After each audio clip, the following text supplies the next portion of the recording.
Ashamaa harka fuune akkam jirtu kabajamtoota daawwattoota chaanaalii Ruuzaa Muuvimenti. Baga nagaan gara chaanaalii keenyaa dhuftanii ani Kamaal Gabii jedhama. Chaanaalii keenya forrii haarawaa taatan sabiskiraayib gochuudhaan nu jajjabeessaa.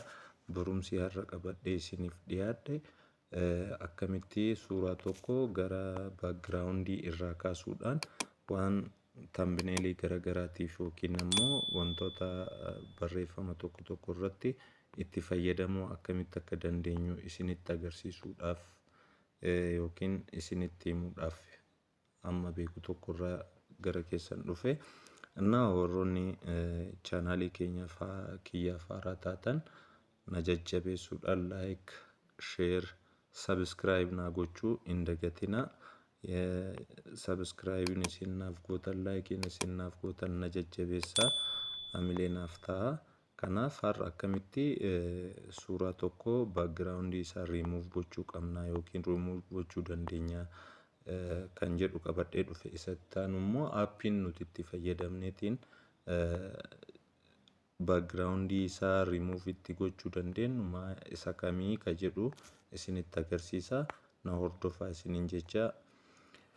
Duraan dursinee aappii maqaan isaa baakgiraawund riimuuver jedhu buufanna. Yoo aappicha arguu barbaadan aappiin sun aappii isa kanaa jechuudha.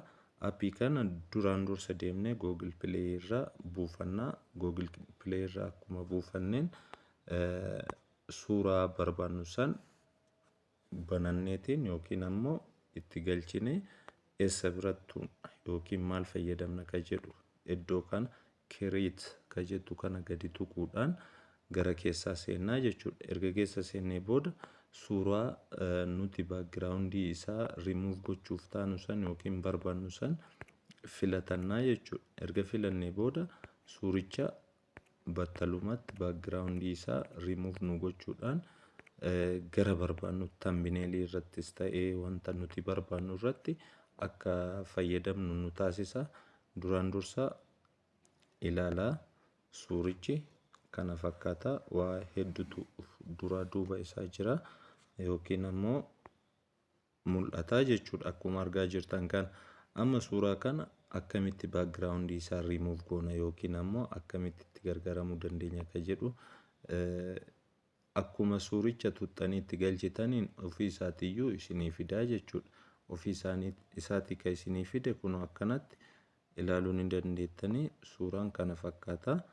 Wanta isaa wajjin jiru isa duuba jiru cufaayyuu ofirraa balleessee kophaa isaatitti kunoo dhufee jira. Yoo barbaadan saayizii isaa xiqqeessitanii tambineelii irratti guddiftaniitiin fayyadamuu ni dandeettanii kara barbaadanitti jechuudha.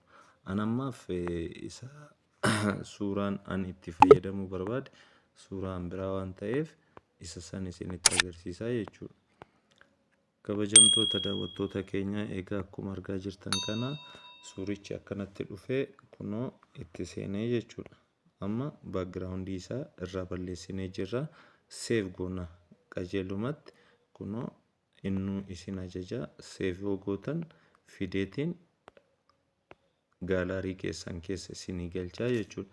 Okay, gara gaalaarii kennaa deebineetii yeroo ilaallu immoo mee suurichi baakgiraawundii isaa riimuuf goone maal fakkaata isa jedhu haa ilaallu. Kunooti suurichi baakgiraawundii isaa irraa kaafne akkana fakkaata. Wanti duubatti hafe hin jiru.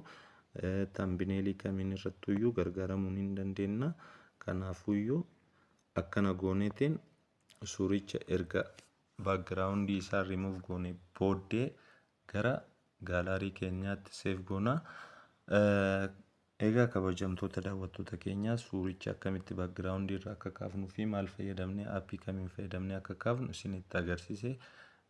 Kan ittaanu kutaa ittaanutti immoo akkamitti tambineelii irratti akka hojjennu yookiin ammoo tambineelii irratti galchuu akka dandeenyu isinitti agarsiisa. Waan na hordoftaniif galatoomaa isiniin jedha. Warroonni chaanaalii keenyaaf haarawaa taatan sabiskiraayib gochuudhaan na jajjabeessaa isiniin jedha. Galatoomaa.